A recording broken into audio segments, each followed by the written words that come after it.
resistance is where you learn. It's not in the smooth sailing. Like when Right. things are going right, like who can't do that?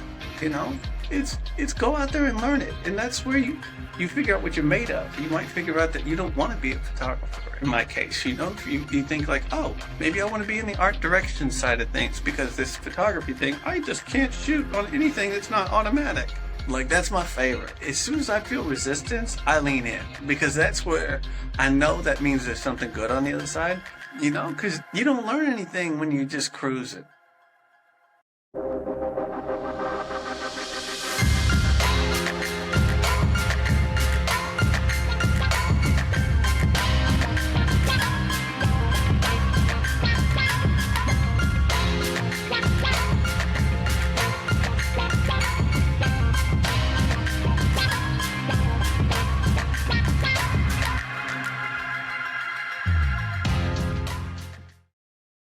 Hey, what's going on, everybody? Welcome back to the Creative Mind podcast. I'm your host, Byron Craig, and today we're leaving the United States. We're heading international. We are all the way in Barcelona, Spain. You got to say it with the lisp, or else the locals will get pissed at you. Barcelona, Spain. We have photographer. He's turned an author. He is an international man of mystery and intrigue. I would call him a spy like James Bond. He looks just like Daniel Craig. But you know what?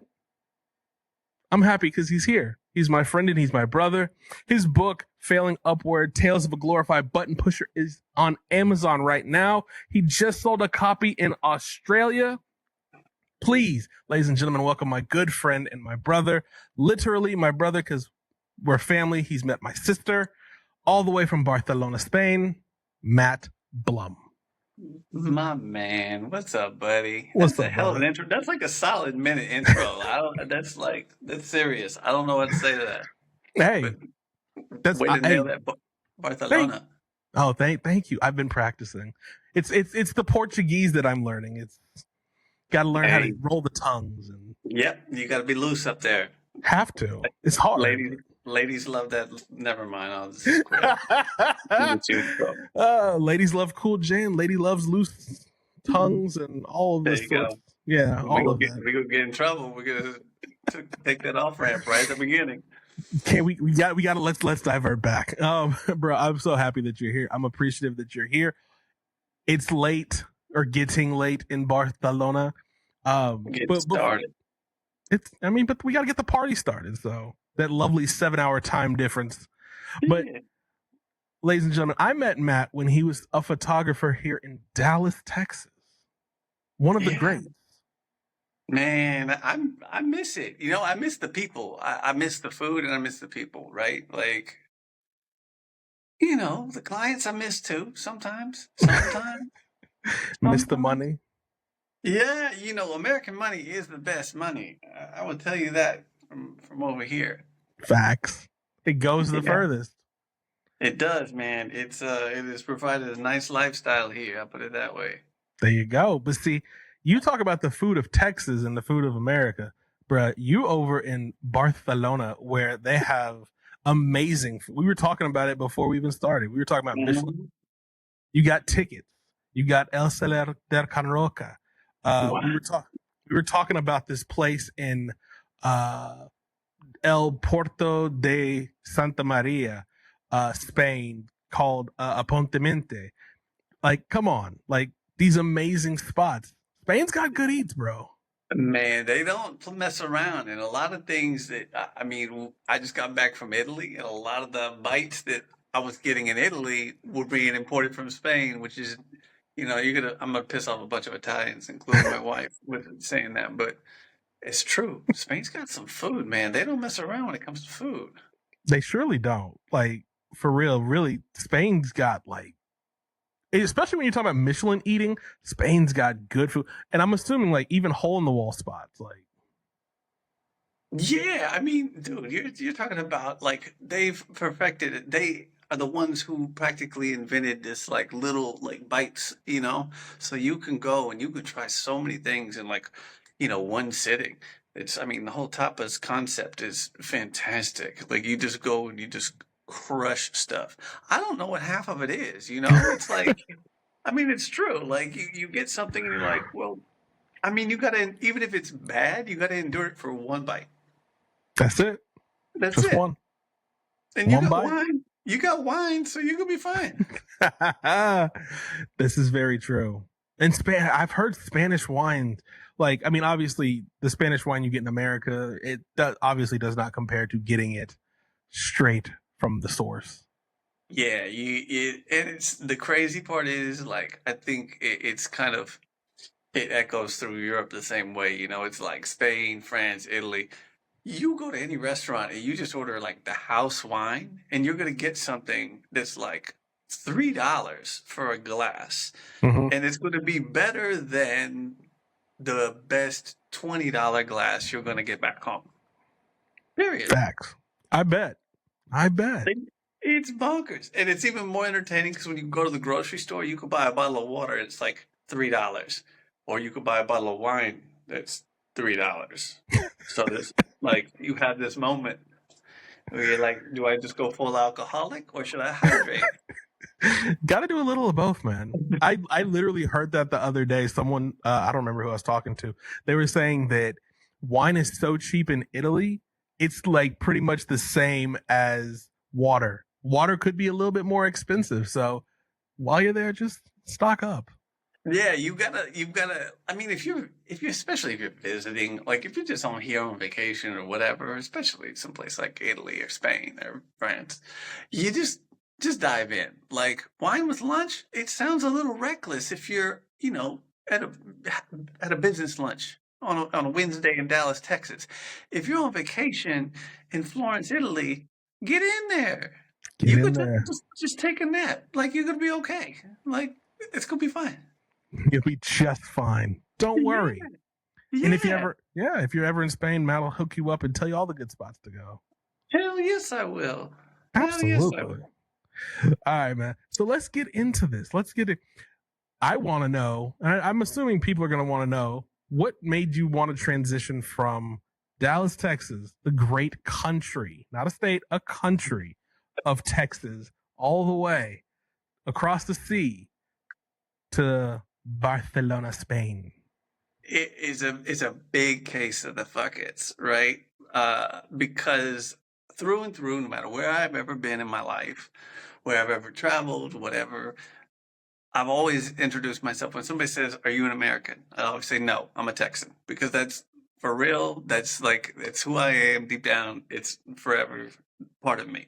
Facts. It takes like I miss Texas because there's a lot of great things about Texas. I miss the people. Holy shit, I miss the people. Yeah, some of you city folk need slap, but that's okay.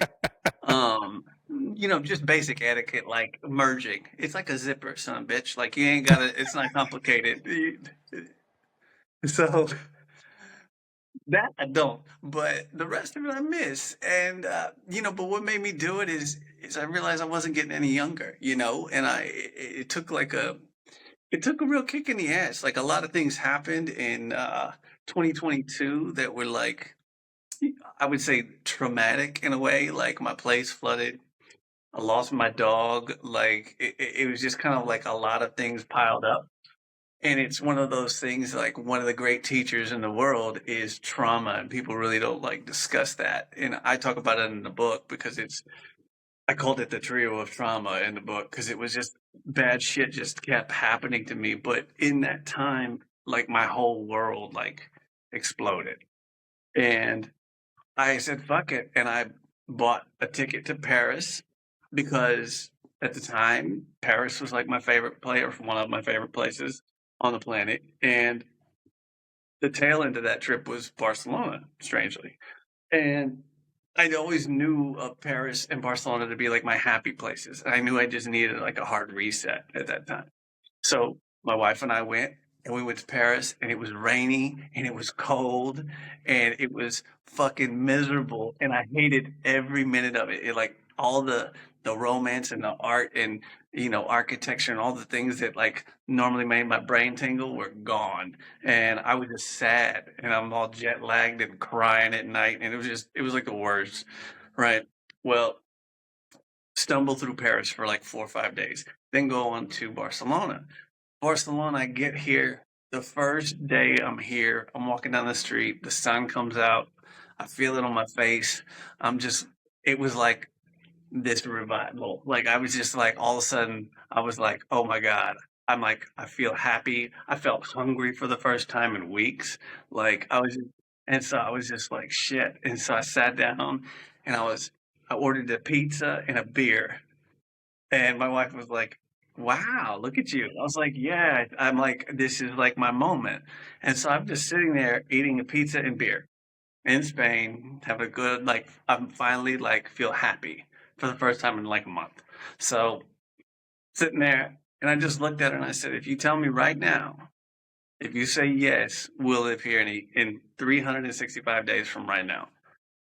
And that was it. She said, yeah. And I was like, fuck it, we're making it happen. So the next, all of 2023 was all about like getting things in order to make that happen. And, you know, you spend half the year kind of pretending that the other half isn't coming yet because it's a big deal to move. Uh, a lot of people think of it as reckless and whatnot, but I'm telling you, it's the hardest, scariest thing you'll ever do. And on the flip side of it, it is the easiest thing because all you have to do is like shut out all the noise. It's the best thing I've ever done. I mean, we got here, and I mean, the second you land, you're done. Like, there's no more, the fear goes away, and it's just like you got your feet on the ground, get to work. That's it. Exactly. I love that story, man. That'll make you pursue and stop all the fear. Just do it. Nike hits it right. Just do it. Like what's I mean, what's go the ahead. best that what I was gonna say, what's the best that could happen? Like, I mean, you over there living your life, you're an author, you're writing books. You're a photographer. I mean, one of the greats, in my opinion, one of the greats. I mean, I don't know if I said, I can't even remember what is this, 11 minutes ago.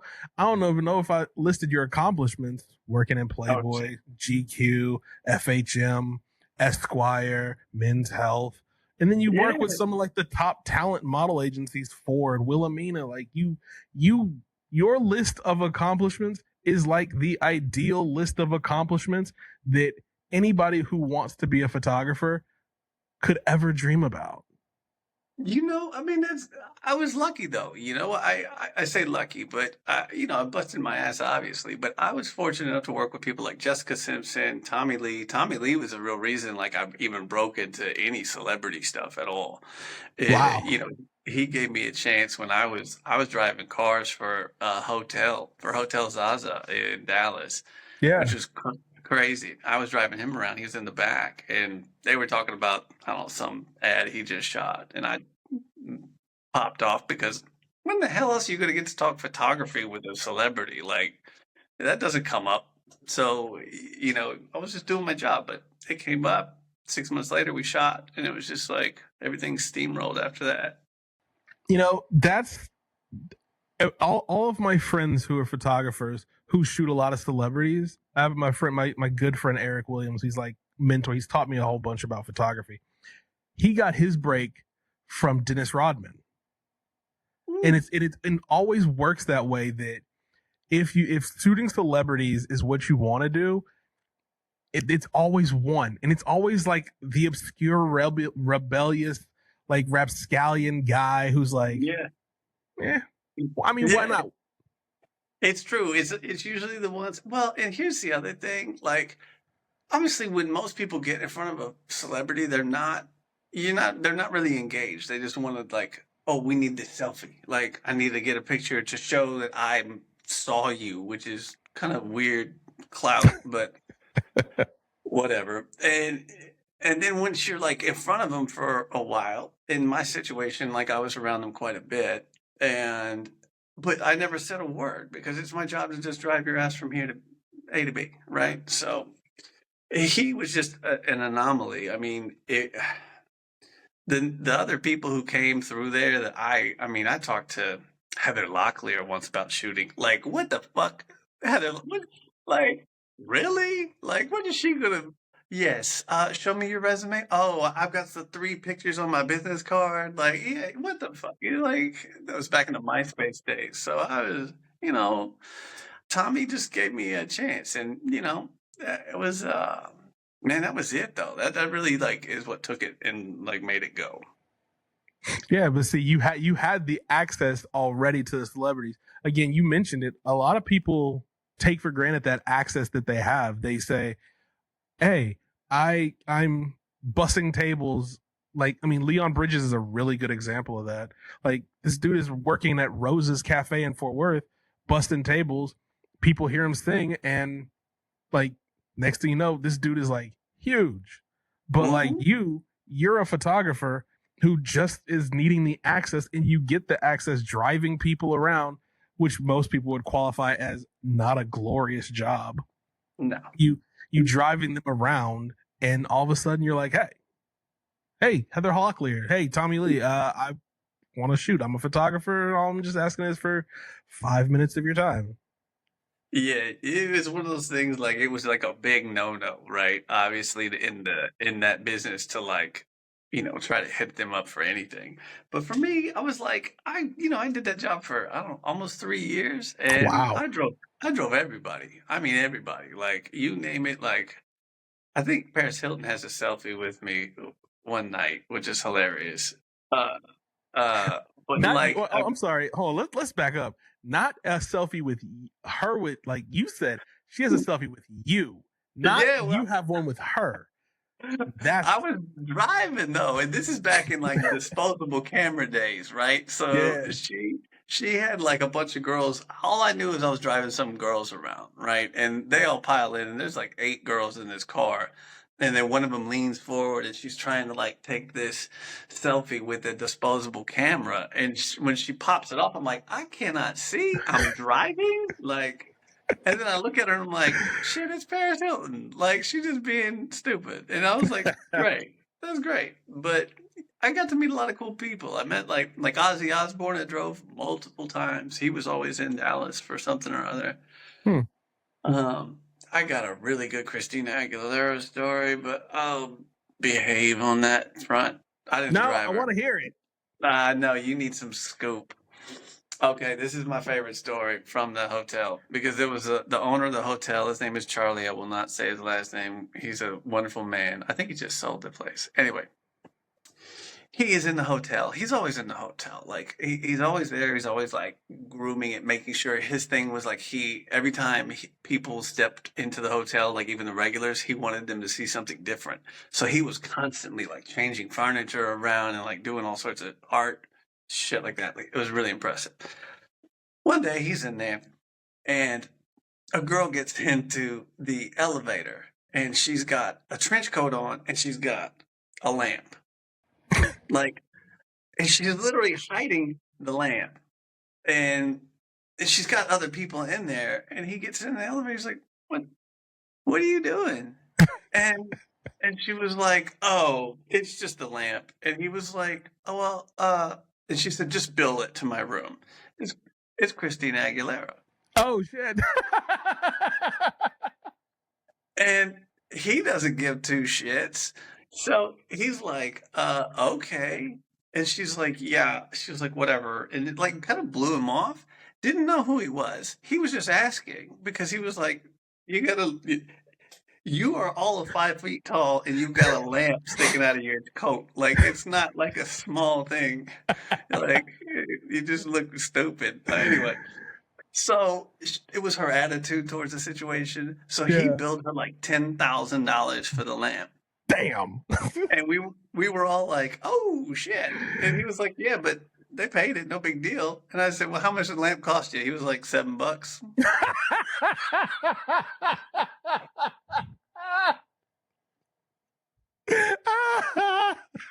And he said, Bro, "It's the principle." He said, "If she would have just been like, I like the lamp, I stole it." He said, "I would have Loretta given it to him." Letta had a $7 lamp, but he Yeah, made a $9,993 profit on a $7 lamp. Shout out to man. you, Christina Aguilera. The real question is, do you think she remembers this? Oh, come on. How often do you steal? Unless she's a klepto, like, it's Ha- like I mean, have you seen her lately? Like skinny, I like I I couldn't tell you what she looks like anymore. I remember this was not genie in a bottle, but this is a few years after that. This is Dirty mm. Days, right? Oh, okay. Oh. Well, she was heavy on the coke. Yeah, she was a teen. I mean, she's tiny. Like she's a very tiny. The only person I can think of who's smaller than her was Missy Elliott. Missy Elliott is a teeny little thing, and she's like, Really? yeah, I almost ran her over, like physically, not with a car or anything, but because she was coming out and she had a bodyguard that was like a refrigerator. I mean, this dude like filled a doorway, and he was coming out, and I was running around the car, and he stepped aside, and she was like, he's like way up here, so my eyes were up here, and she's down here. And, and so I came around the corner and I like bumped into her and I kind of grabbed her, like, so I Yeah. would not just completely run her over. And she had a hat on and she tilted it up. And I was like, "Excuse me, miss." Oh, Missy. It was cool. It was cool. I was just like, all right, well, that happened. Yeah. Man, you have some great stories from your Hotel Zaza days, bro. Dude, there's like chapters of that book. Chapters of this book are like dedicated to that. Like, I mean, really, like there's Ozzy Osbourne stories in there for days because that was one of those things. He came around every year for Ozfest. Like he would stay. He had this thing where they would stay in multiple cities. Like they would like he has a house in Los Angeles, so that was like his home base. He would come to Dallas and he would stay at the hotel for like 3 weeks at a time. The rest of the tour would take buses and they would bus all over the country. He would sit in Dallas and then he would fly out and perform that night and fly right back. So he Oh, had like a home wow. base. Yeah, and he did it, I think, in Chicago and New York as well. Wow. But yeah, because he's not going to tool around on a bus, man. Are you kidding me? Like, that's Ozzy Osbourne. Like, he's fine. He got jet money. I mean, yeah. Do you think He got jet money. was he flying private? Of course he was flying private. I don't know. I mean, Hell yeah. dude, Kanye got Kanye money, and he over here flying commercial with his wifey. I mean, is he? Is that the new news? I haven't seen. I don't know. I mean, that was just a thing. I don't know. I think they were going somewhere, and they were sitting like front row on a commercial plane in all white. And I think the whole uproar was that she was wearing what appeared to be like a towel. I mean, but it's Kanye, so somebody will go out and buy that towel for like $3,000 now because that's where we live. That's where people's heads are at. That's true. Whatever that man does, he is a market mover. It's just, to me, it's weird. Like, I mean, I get it and I don't. Like, good for him. I mean, it's all still part of the Kardashian machine. Like, they just, whatever they do, people just get stupid. I don't get it. Like, Kardashians, okay, they're great, but they're just shaped like wisdom teeth. That's cool. Oh, man, not wisdom teeth. Come on, man.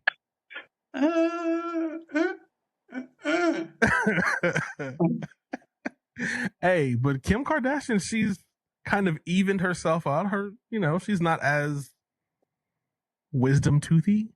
Here's the deal now. Now think about this. You just persuaded a bunch of young women over the past decade and some change to disproportion their body like she was. Mm-hmm. And now, because you're rich enough, you can just start all over fresh. Just hack the head off and put it on a new body. And all these girls are walking around with these BBLs. Yeah. And that ain't going nowhere. That's scary. Yeah. I mean, Black China had her transformation. I mean, she's done a lot of like internal work. I mean, you can really see it, like her converting to Christianity and like just her doing the actual work and healing herself and getting rid of all of the fillers and BBLs. Like that's amazing. But I don't think many people are like looking up to her going, Black China's a model of people that we want to be. Well, that's the thing, is she had to go to the extreme to get famous to begin with. to do this transformation to draw any attention to it, right? Like, Yeah. and if you or I decided to go get our BBL on, we're kind of stuck with a really nice seat cushion for a Hmm. while. This is So true. Fame is a weird thing. I mean, you've been around celebrities and you've done work with them. The celebrities that I've been around in my time shooting stuff, they're more like sport because I do a lot of sports stuff. It's yeah, more they're just more down to earth because they're not like crazy famous. But you I say don't know. that, but here's the deal. Like, I worked with Jessica Simpson at the peak of Jessica Simpson. This is pre-Kardashian. She was like the Kardashian. Like Is she this was her? like Is this her and Nick Lachey the Nick, days? right? Yeah. Okay, So honeymoon this or whatever was, that show is called. yeah, whatever the hell. Newlyweds. Newlyweds. Newlyweds. There it was. Yeah, yeah. So this, when I worked with her, it was she had just put out whatever roller skating album. Like it was like her roller skating on the in the video on the cover or whatever. Her and Nick had just divorced, so she Mm, was like nuclear hot, and she still is incredibly good looking. But she was like the biggest thing on the planet, and when she came through, like we shot at a roller rink in Interstate in Louisville. yes. That's where we shot. Dope. So we were there, and she was doing an interview with my buddy at Kiss FM, Billy the Kid, and it was his birthday. He was like, "Let's make it happen." So we like did all this. You know, he's interviewing her. I got to take photos. Blah blah blah. She was hands down the most down to earth celebrity. All the big people I've ever worked with have been the most down to earth people. It's always these little fuckers on their way up who think they're hot shit. Yeah. And a couple of TV guys like who were big at the time. One guy who was on what is that damn show? Prison Break. I Mm. won't say his name, but little douche bag. I had to work with him, and he showed up hours late to a shoot. Got drunk at the shoot. We had to stop shooting so he could go take a 3-hour nap to get sober, and then Wow. came back. It was a 14-hour day when we could have knocked it out in 2 hours. Jeez. And we're just sitting around waiting for this guy. And he was like the biggest pain in the ass ever. And isn't it strange he fell off the planet? Like, you know, Wow. yeah, the egos on the ones coming up is very strange. But then you've got people who, you know, look at like Post Malone. He is like on another level right now, right? But you see everything he does, it's like yes, ma'am, no, ma'am. Like he's just always been that way. That's man. He's Southern raised, man. He's a product of Dallas, Texas, man. Absolutely. That's family right there, dude. Post Yeah. Malone. He's very interesting. He's a very interesting guy. Like everything about him is very very interesting. I find his music is great, but I find him as a person more interesting. Oh, for Like sure. him as you see the transformation from when he first came out and he's doing like White Iverson, and then you move on to his next album, and Circles is like a really big hit. Then he's like performing at the Grammys. That's like before the face tattoos and all this stuff. You're like, okay, cool. And then he like gets like then he starts getting this Bud Light thing, and he's drunk everywhere, and you're like, you're starting to fear. You're like, dude, It, what's gonna? it, yeah, you see like, uh-oh, is this going to be another one of these Mac Miller type situations? Or Yeah. yeah, you do. You see the behavior and you're like, oh shit. And you kind of hope that, once you start tatting your face, no offense to Posty, it's a slippery slope, right? And Yeah. he went through his wild, like reckless phase. He was wearing dresses and stuff on stage, and people were like going crazy, like, what the hell is this? Yep. Probably pissed off a lot of people. And then what happened this year? Posty done gone country, like, and he's like got it. He's doing. I mean, he's doing it. And that's what I He's was doing saying. it. Like he's gone from like hip hop to like folkish to like straight country, and like the birth of his child. Like you see that then like the slimming down and it's like, okay, now you're afraid because this dude went from like heavy to like real skinny real quick while still drinking. And now he's like, oh, I'm not drinking as much. Still smoking, which is, another thing. But Sure, you're like, sure. But he said he got healthy for his daughter. I absolutely believe that because he seems like, I mean, he seems like a guy like who wouldn't go. You look at him and you're like, damn, he's been famous for so long at this point, right? And you realize like he's still like what 28 or something silly like that. he's a young cat, man. Yeah, and you're like, oh, that explains a whole lot. Like, I mean, he handled it well. He was quite resilient. I didn't even confession here. I didn't listen to shit of his until the pandemic. Really? And in 2020, I was driving down to Houston. I mean, right at the beginning of the pandemic, too, because all my clients dried up overnight, like everybody's. And I still had one that was at Houston who wanted to shoot. So on my way down there, I rented a car instead of flying because couldn't fucking fly. Um, so I'm driving down there and I'm just like, oh, fuck it. Like, I like a couple of this guy's songs, but, he seems a little weird, whatever. I put on his first, whatever, 2, 3 albums. I listened to him straight through and I was like, this son bitch right here. I am convinced he could do an album and do one song from every genre of music and he'd kill it. Absolutely. It's 100% agree. just who he is. It's just crazy how he's transitioned through all this. It's impressive. I mean, it's really, really impressive. I feel the same. Another person who I feel could do that is Chris Stapleton. Oh yeah. Oh yeah. I don't like country music like that, but Chris Stapleton goes hard.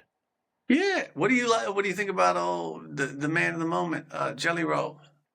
You know what? I can honestly say I've never listened to a Jelly Roll song.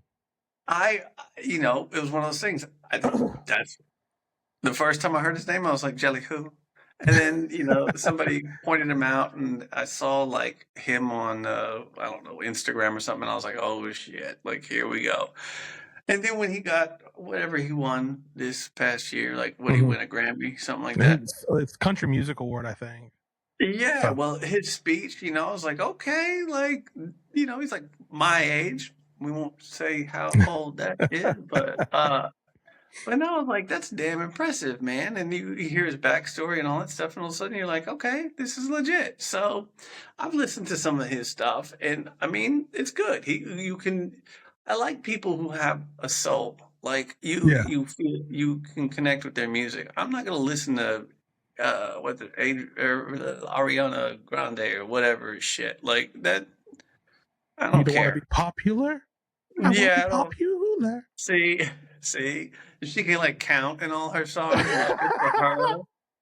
Her and 21 Savage could just like spell or some shit to each other, and that's fine. B, C, D, 1, 2, 3, A. Yeah, like do some sort of Kids Bop Cat in the Hat shit, but I don't want to listen to that. True. I mean, I understand. Like, so again, I resonate with what you're saying. I like Jelly Roll because I saw a video clip of him. He went to the local prison and got some prisoners out and just let them open the show for him. He explained what they were doing, that it was approved by the warden, but right. Like, I mean, I like when people give back. I have one of my friends, his name's Keon Gibson. He does a lot of social media stuff and puts on a lot of concerts with a bunch of gospel artists. But he was saying, and he runs a social media ad agency. He was saying that the difference between the Kardashians of old and Kardashians now is they actually now engage and make themselves feel human. And that's a thing that you're kind of alluding to as well. The people that you resonate and vibe with, they humanize themselves and they're not just massive personas. Yeah, because anybody can like go and act out as a character, right? I mean, that was like the thing, and it's so artificial and overdone. This whole high fructose internet shit that we live in. So when you actually have people who I chat occasionally with a guy named Josh Brolin, you might know him, Thanos and a million of course. But Josh is one of those people like he talks about the shit that people don't really want to talk about because they want to be all polished and perfect and shit like that. And that's kind of like what I did in my memoir is I talked about everything that wasn't. Like I talked about like everybody wants to talk about the winning. And I'm like, I'm going to talk to you about failing because you're going to learn a shit ton more from that than you are from like you don't learn shit from winning. You just learn that you did the right thing. It's like winning the fucking lottery. Like okay, it's like a rich kid. You ain't gonna learn anything from a fucking rich kid. You know, you can learn something from a kid who went from broke ass to rich, right? Like they've got a story. They've overcome some stuff. But yeah, so that's I think that's where I sit with like the whole all celebrity stuff. You know, if you're lucky enough to be sitting at the that kind of point that you've got millions of eyes on you all the time, what the hell are you doing if you're not giving something back? You know, like all this take. I don't care how much money you can make. Nobody gives a shit. Like at some point, you will be old news, and you're never going to recover from it. So you might as well do something with it when you have it. I agree. And also, not just the casual, I chat with Josh Brolin, not the casual just name drop. Like no one knows. No, dude, no Country for Old Men. Come on, man. Like, dude, that guy. He's. I mean, we all know him, right? Like, I grew up with Josh Brolin, technically Goonies, right? But yeah, no, he's got a copy of this book. That's right. Okay, he really does. I mailed it to him personally. Nice. Yeah, but no, he's just good people. He actually just released a memoir as well. It's called Under the Truck. And it's really good. And if you're really smart, you'll go do the audio because then you got Josh Brolin reading to you, which is even better. I do love a good audiobook when he already has a great voice. A great reading voice. Fucking Thanos is reading you a bedtime story. Like, let's roll. I love it. That's so dope. Yeah, he tucks me in every night. It's great. Oh. Rockabye, Maddie. Oh, shit. I love it. Honestly, we've talked about everything but your journey as a photographer, man. Like, where did you start? I mean, we're like almost 40 minutes in, but we can get into it. Like, how did you get that? Where did you start besides celebrities? I mean, obviously, that's not where you started. Yeah, dude. I did everything in my power to not be a photographer. Like I might have just been the biggest fuck up ever in that regard. When I was in school, I went to the University of Alabama, Roll Tide. Roll Tide. And after my sophomore year, I came back to Dallas for the summer. And I was like, I went to Brookhaven and I just needed a couple elective classes, right? So I was just like, I need some transfer credits. I went for the layups because I was working a job too. So I did photography and I can't remember what the other damn class was. It wasn't a layup though. It was something like, some sort of calculus or some shit. And so I was like, okay, well, there's heavy lifting on one side, but the photography thing, like you buy a $200 camera. It was film back then. Digital did not. Well, it existed, but it wasn't like mainstream. And so I was like, you're out some film, you're out a camera, a cheap camera. So whatever. I take that class first week. All they're doing is, they're handing you your camera and you're just kind of fumbling through it like an idiot. You don't know what the hell you're doing. So you're learning like aperture and all this BS. And while that's happening, you haven't shot a single thing. And after that week's over, it's like, okay, your assignment for the weekend is to shoot 2 rolls of film. So 48 exposures. That's it. And then next week you're going to come back and we're going to go in the dark room and you're going to learn how to develop your film. And I was like, okay, this is easy. This is the layup class that I need. I don't want my brain to work. I just want to do some shit and carry on. So I did what anybody would do. I took some photos and, did it quick and like within a day. And then I just forgot about it. So the next week when we show up, he's like, I was lucky that day. He took the film canister off my desk, one of them, and he used it to demonstrate how to develop film. So I was like, fuck yeah, he's doing my homework for me. This is great, right? And so he's demonstrating to the class, and I know it's going to be done right. Like, great. So he demonstrates how to do it. He develops my roll of film, and when he's about to hang it on the drying rack, he's like looking through the photos. He's like, whose film is this? And I was like, yeah, shit. And he was like, how long have you been doing photography? And I was like, no, never. And he was like, no, you've taken classes before this. This is just black and white film, so you've probably done something before this. I was like, no. And he's like, you're gonna be a photographer one day. And I was like, you good fucking I was like trying not to laugh, right? Of course. And so that week we learned how to develop film, and then on Friday he's like tells everybody, hey, go out this weekend and photograph a flower. And I was like, that's great. My inner Bob Ross was like, I was already thinking like, this is going to take me 17 seconds to take a picture of a flower, and then I'm back to partying my ass off this weekend. Yep. No. I start walking towards the door, and he's like, Mr. Blum, come here real quick. And I was like, that's not good. He knows my name now. Like, that's not good. I'm not just the guy in the back of the class. And so I was like, okay. And he hands me a letter. And I was like, it's like an envelope. And I'm like, okay. I open it up. There's a poem. And I was like, what kind of shit is this? And all I could think was, do you like me, sir? Because that's not good. Yeah. Not that kind of letter. Yeah, he was very eccentric. So I was like, my gaydar wasn't very fine-tuned back then. And so I was like, man, he hands me this poem, and he's like, interpret this poem into a photograph.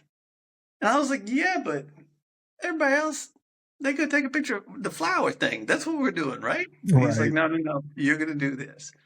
And I was like, shit. So I had to interpret this poem into a photograph. I don't remember the poem, so don't ask. But I do it, and I come back, and he's like, okay, so we develop more film, and, the semester carries on. Every Friday, when everybody else is getting the layup assignments, he is handing me an envelope at the end of class, and it's a different assignment.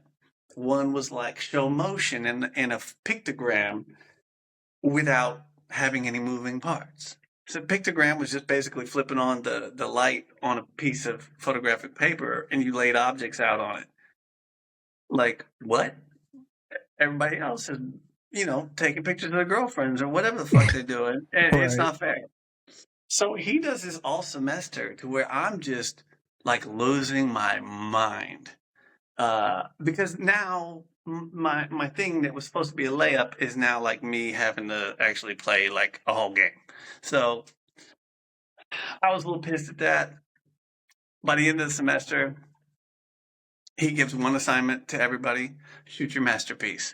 And I'm thinking, finally, I get to take the lock off the cock. I get to go do this and just be done. No, there's an envelope. I was like, you got to be shitting me. And he was like, he goes, he went to the Brooks Institute of Photography, which was like the holy grail of, you might as well go to Harvard. Like, it's as expensive, probably worse. Anyway, yeah, he was heavy duty. And I was like, okay, well, I'm going to see what this is. And I look in there, and he's like, this was my finals assignment when I was there. And I was like, okay, take a picture of something. He was like, mine had to be an egg. He said, you can pick whatever you want. Take a picture of one thing, and you're going to take 1,000 photos, and none can be the same. Wow. And I said, no, that's like the amount of money that would cost me in film is ridiculous. He goes, no, yours is 100 photos of the exact same thing, and it can't be the same, not one. And I was like, okay. I thought, okay, that's not an okay thing. That's like, it's like prison work. So I think I'm going to beat him, right? So I'm like, I'm going to beat this guy at his own game. So what I did is I went and bought an egg. Got some egg. I was like, I'm going to do the egg. And I'm going to be like, fuck you. I did the egg too. Mm-hmm. No. I got about 30, 40 photos in on the egg, and you realize you can't make this different.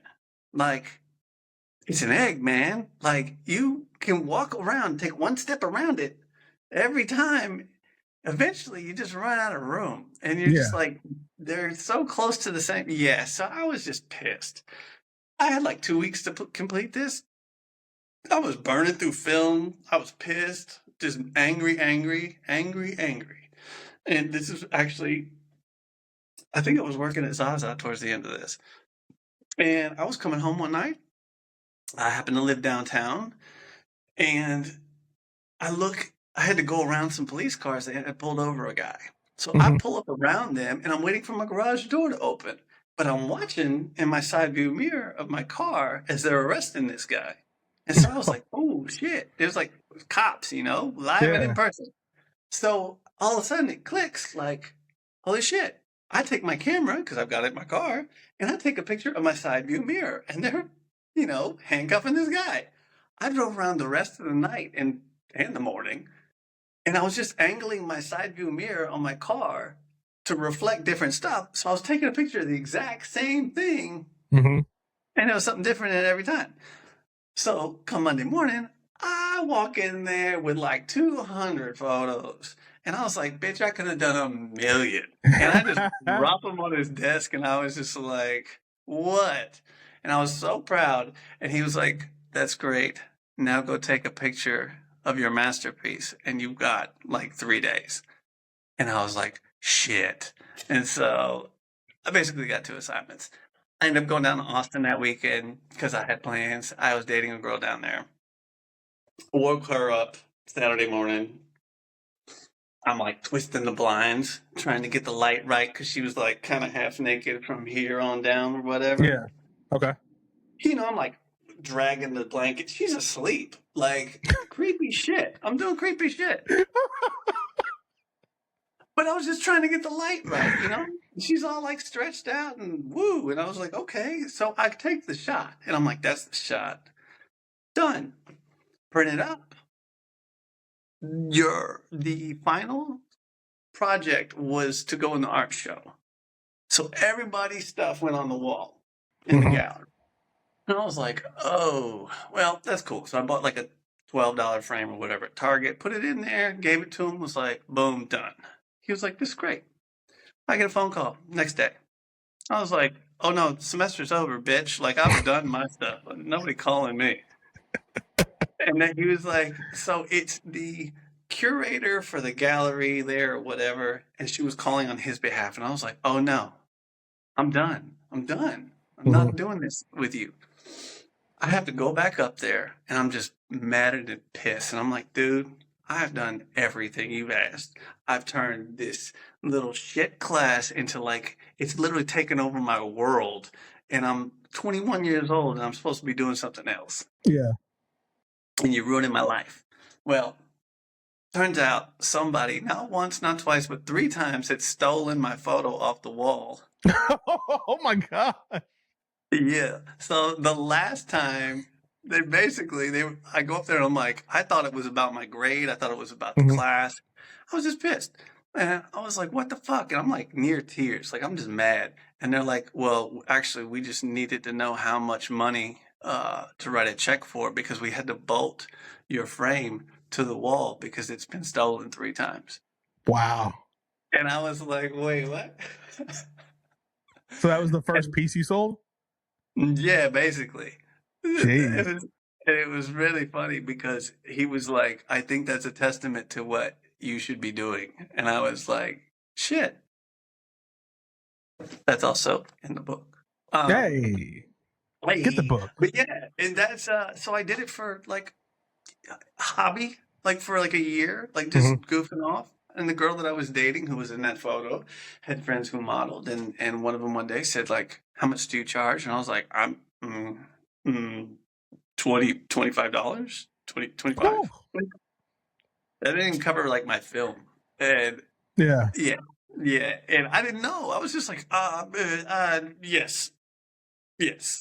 Yeah. So I ended up shooting a couple models, and the next thing you know, like once digital came around, it was weird, man. It was a lot of long hours. It was a lot of me taking pictures of my fucking self. Like people don't talk about that stuff. Like buy a good tripod when you start off, because when you're learning lighting, you're the only person you got. Like I was running back and forth. Like set the timer, 3 seconds, go. Need that good light. Need that good light. Yeah, I love Yeah. this story.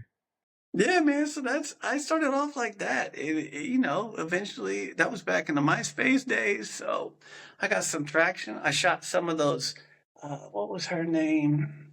There was all like the Forbidden was one of the girls. Tila Tequila was one of the girls. Like I was, I was I was meeting those people, and yeah, it was weird. Like it was just kind of surreal. You just keep grinding. People think that you're just going to skyrocket, and I'm like, you don't know shit. Like, I mean, the first like few like big commercial clients I had, I was still working at Zaza, and people would refer to me as the driver from Zaza instead of like the fucking photographer on set. Yeah.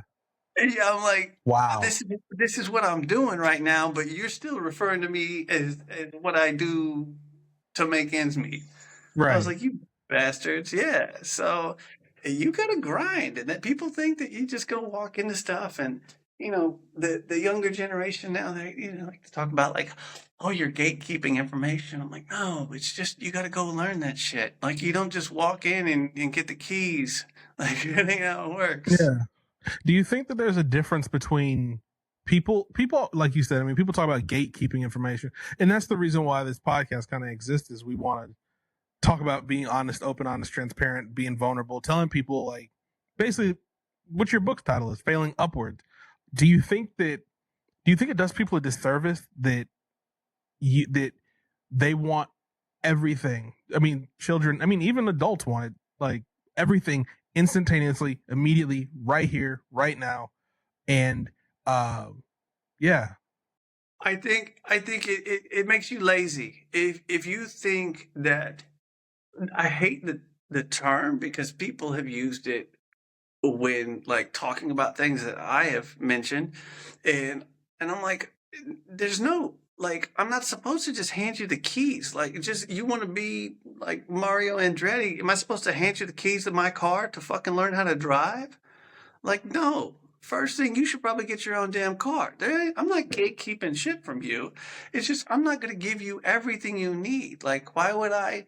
I worked so damn hard for it. It's kind of a rite of passage. Like, you don't just get to, like, oh, I just get skipped into it and all of a sudden I'm a professional photographer. Like, give me your Rolodex. Like, no, give me your wallet. Like, Yeah. shit. I Huh. think I think it is when things are too easy, like where's the resistance is where you learn shit. It's not in the smooth sailing. When things are going right, nobody is gonna fuck that up. Like when things Right. are going right, like who can't do that? Yeah. You know? It's go out there and learn it. And that's where you figure out what you're made of. You might figure out that you don't want to be a photographer, in my case. If you think like, oh, maybe I want to be in the art direction side of things because this photography thing, I just can't shoot on anything that's not automatic. You know. Sure. I mean, it requires you to learn stuff. Yeah, I mean that's one struggle that I think that even myself I take for granted sometimes is the grind. Like you said, you learn everything in the grind. I don't, dude. I wish life was easy and free. Man, I wish I could have someone out there build me or code for me what I need to build my business. I would love it. I don't want to learn code. Already got too much other crap in my brain, dude. I'm so serious. I've been taking coding classes and learning coding, learning Portuguese. Like my brain having a life. It's too much, but it needs to be done because I have a desire to get to where I need to get to. But that's it. I don't think like I love leaning into shit. Like that's my favorite. Like as soon as I feel resistance, I lean in because that's where I know that means there's something good on the other side. If I'm Mm-hmm. sitting back and I'm like, this shit's easy, I also know that I'm about to get the chair kicked out from underneath me in that situation. Because you're not. Life is not. You don't learn anything when you just cruising. Like, I mean, it's great to cruise, but shit, if you're on vacation every day of your life, like, what are you going to do? You're just going to get fat.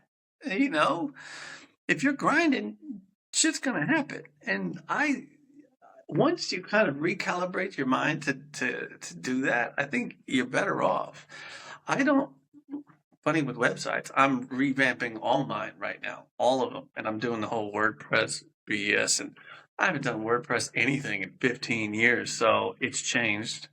Yeah. And I'm like, I'm trying to like pick at my MySpace brain that was doing the HTML that was trying to Yep. play Linkin Park because that was my song at the moment. Changing my Yep. top 8. Absolutely. But yeah, man, I think it's good for you to learn new shit. And I know that like you're taking on a lot right now, but you're doing it because you can. You know, I mean, at the end of the day, it's like you're not near Portugal and you're not near Brazil, so you're going to have a problem speaking Portuguese with anybody Yeah, unless you. no, I got my fiance speaks Portuguese. Oh shit! Yeah, Oh she's shit! she's Brazilian, but I like how you and suddenly dropped that. Like I dropped Josh Brolin, and you're like, I got a little Brazilian something something. I mean, yeah, we'll talk about it later. But Uh-huh, yeah, like, uh-huh. but yeah, I mean, like for real, like, I mean, I got friends at church. A lot of people in my church they're from Brazil. They speak so I got people I can talk with, but for me, my issue with learning another language is not using it on a daily basis and Sure. an Well, hourly basis. It's hard. why aren't you using it on a daily basis? Why don't you Cool. just tell her to stop talking to your ass in English for a day? Watch what happens. No, because then I get frustrated because again I don't know all the words, and it's like for me, like even when I was in high school, learning Spanish, that was frustrating, and that was just an hour-long period.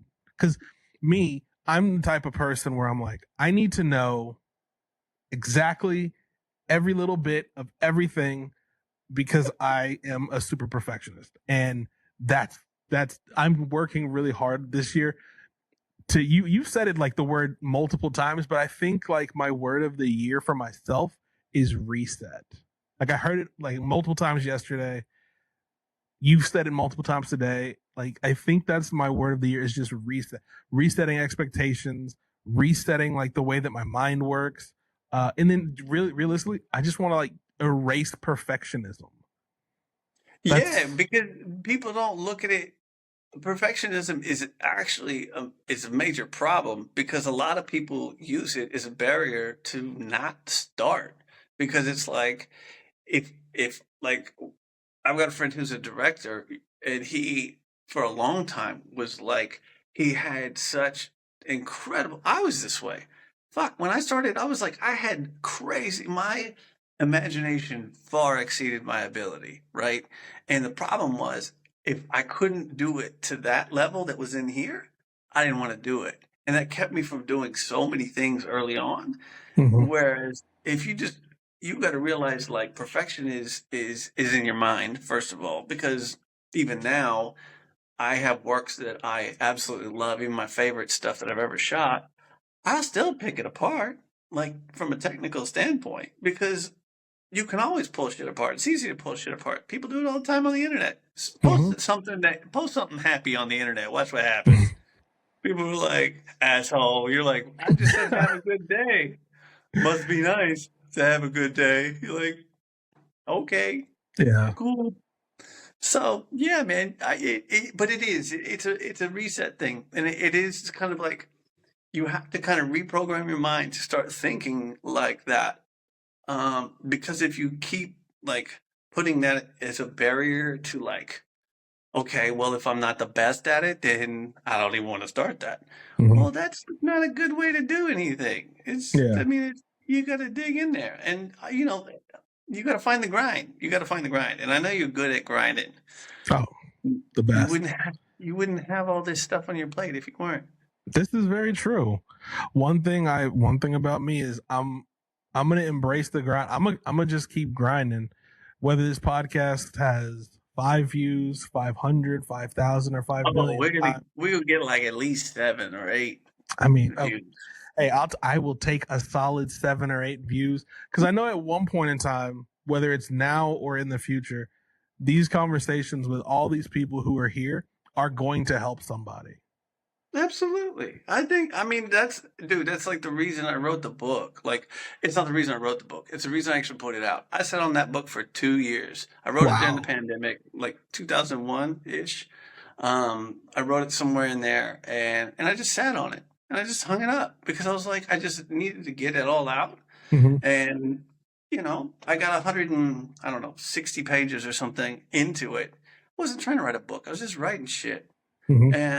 And then somewhere around 160 pages, I found a string, and it was one thing that tied it all together.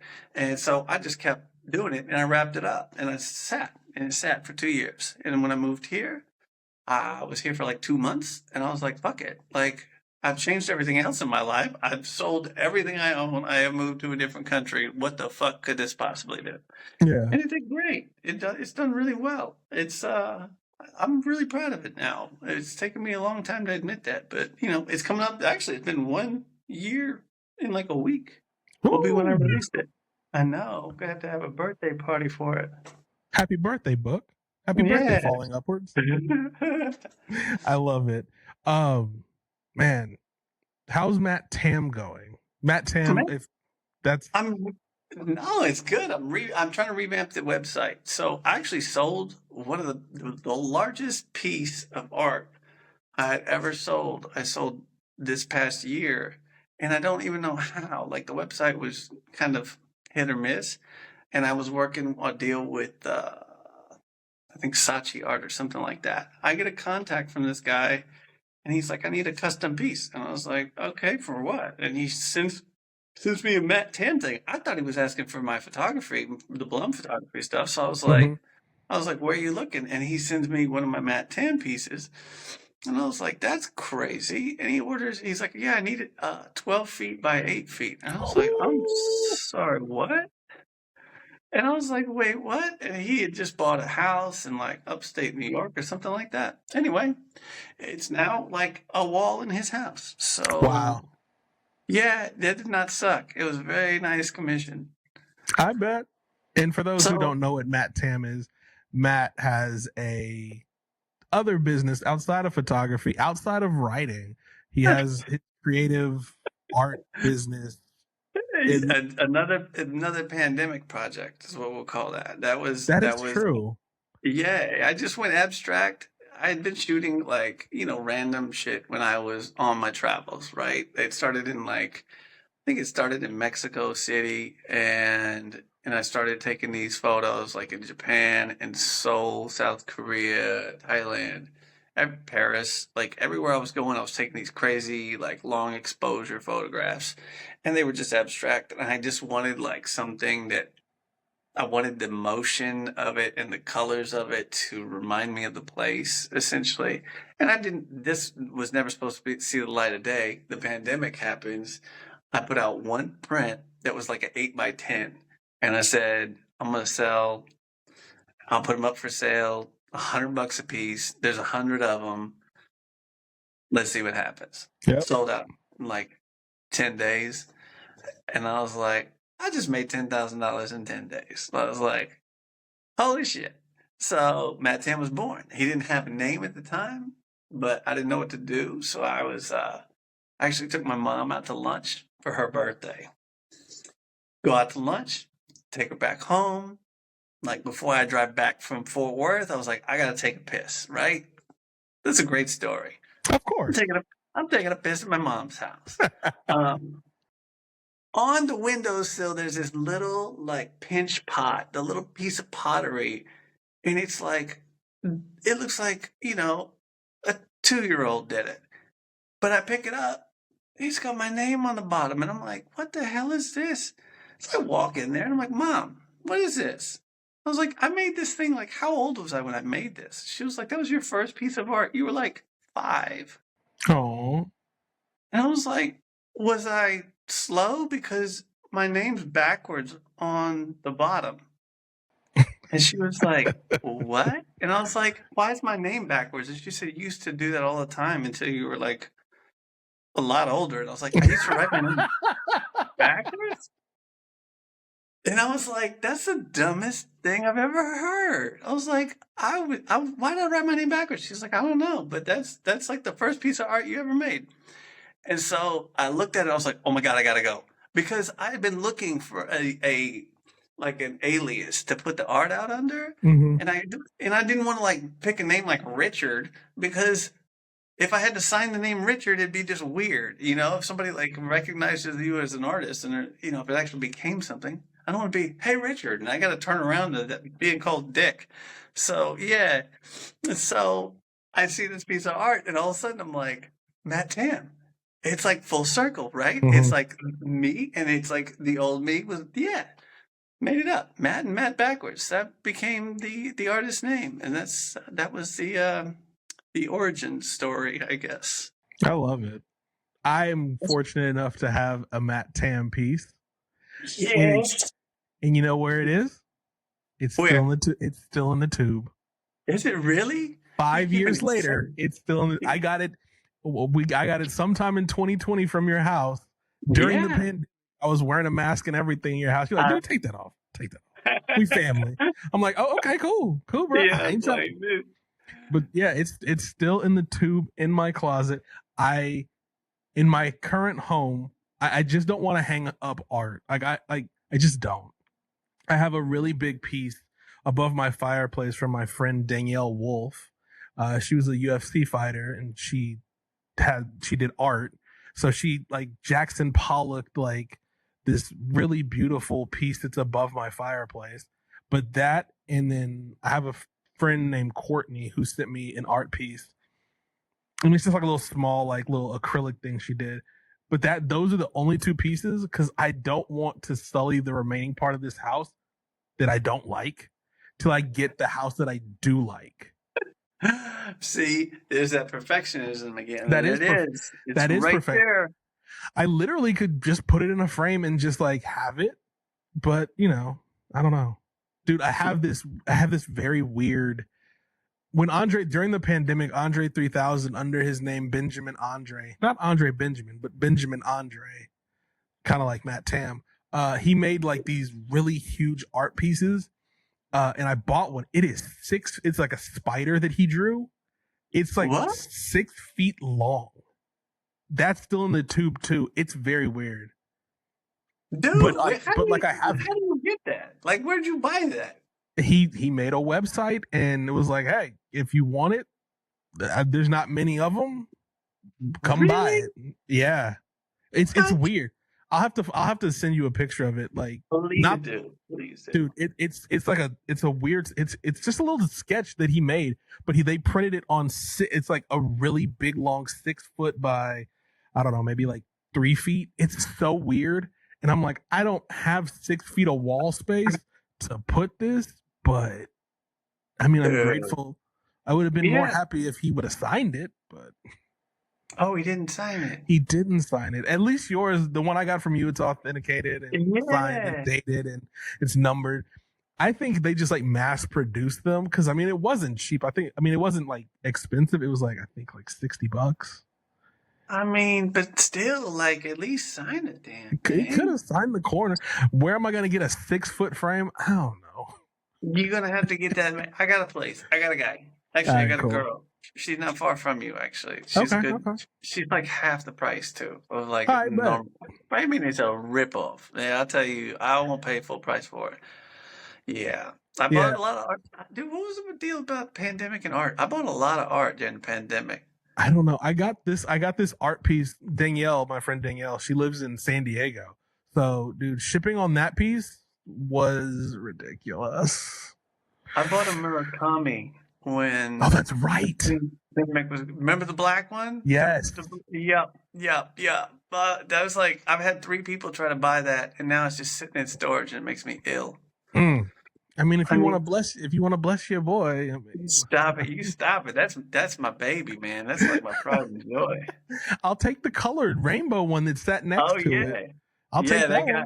That guy was named. Oh, I don't want to butcher his name, but I want to give him a proper shout out. Oh man, it was like Yuri, Anyway, so what's crazy is that looks strikingly like the Murakami, but it was done before the Murakami, and it's in color, and it's a Hmm. bunch of cartoon characters, and it's one of one, and he sold it to me for like, I don't know, $250 or something like Dirt that. cheap. And yeah, and somebody offered me 2,500 for it within like a year.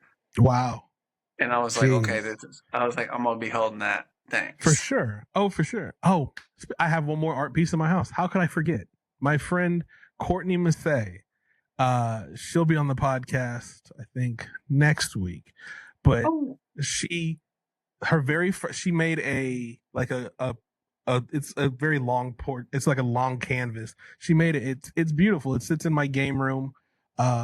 It's she used to draw snakes because she really likes snakes. She drew a snake, a round ice cream cone, and it's eating a piece of pizza, and the snake's name is Vert.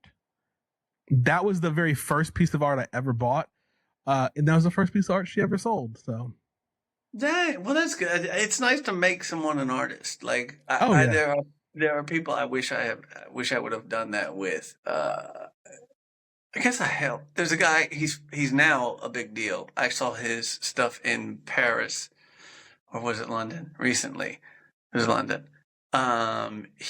His name is Bradley Theodore, and mm, he's a beast. He's from New York City. He's originally from the Caribbean somewhere. He was painting big murals in New York City. He ended up at one point was like on Instagram and said, "I'm selling postcards of my work." It was literally a wow, postcard. And he was just like, it was a picture of one of the murals he did in New York, and I was like, "Oh, that's great. It's beautiful." It was like a Karl Lagerfeld thing. It looked like Karl Lagerfeld, but it was a skull. Um, anyway, I liked it. I was like, "Hey man, you're selling these for how much?" And he was like, "I think it was like $50." And I sent him 100. And I was hmm, just like, I have the money, so I gave it to him. And he signed it back and he painted like a pelican on it or something. yeah, And I was like, wait, what? So instead of framing the postcard, I flipped it around and it was just his signature with a pelican. Now his shit is everywhere. that's And crazy. he has done quite well for himself. So I was very proud to have been on that side of it because he was like, trying to save money for paints and shit like that. Yeah, see that part. I mean, you and I have privately discussed going like what my passion is and where the business is going. Like Yeah, yeah. that it's that part. That's what inspires and drives the dream to wanna make Big Break what it is. Well, man, gas pedal, gas pedal. Anything you need from me, you just let me know. You know I got it, bro. I got you. I appreciate you. Let's wrap this thing up. If the good Yeah. people want to buy your book, they want to support Matt Tam, they want to support Blum Photography, Blum Travel, whatever. Oh, book prices. I will tell them right now. Get Failing. Getfailing.com is where you buy the book. You can get it on Amazon. But more importantly, there's more books coming. And Hey, so I'll tell you right now, you're gonna this is the big break right here. hey, full circle. I I wrote a fiction novel. I actually wrote it as a series for Netflix. So Mm, um we will see how that plays out in let's 2025. go. But then I decided, well, while I'm waiting on Netflix, I'm going to turn it into a novel. So there is a fiction novel coming soon, and I'll Uh just leave it at oh. that. It's a vampire book, man, and they're not sparkly. They're not pretty. Well, they're pretty, Mm, but they're not going to be like, it's not Anne Rice. They're not going to be like romance language vampires. They're gritty. They're fucking mm. hilarious. A lot of dark humor. It's right up my Yeah, alley. love it. I'm not a vampire guy, but this is not your typical vampire shit. So buckle up. Buckle up, world. We got big things in 2025. We Starting it, doing do. it right. Yes, Matt sir. Matt Blum, Air Blum. Since you're German, Air Blum, Shit. Air Blum. I Hey, appreciate you, bro. bro. Yeah, Air Blum, I appreciate you. I Thank you for appreciate joining you us. too, buddy. Oh, For oh sure. man, we didn't even tell everybody. Go follow him on everything. It's It's what Blum Blum photography Photography. on everything. It's Blum photography or Matt Blum or whatever, depending on what you're using. But Just Google me, man. You find me. I'm easy to find. He's an easy man to find. And if Thanks. you're out in Barcelona, you may see him at a coffee shop. Yeah, you will. I'll be writing. Writing vampire fiction. Yeah, got to get started on that, man. I'm telling Do you. it. Get started. Getfailing.com. Do it all. Hey. All right, everybody. Thank you. 2025 is going to be amazing. It's going to be amazing. I already know. Let's get it. Let's get all right. it. Love you, bro. I appreciate you. All right. See everybody later. Peace.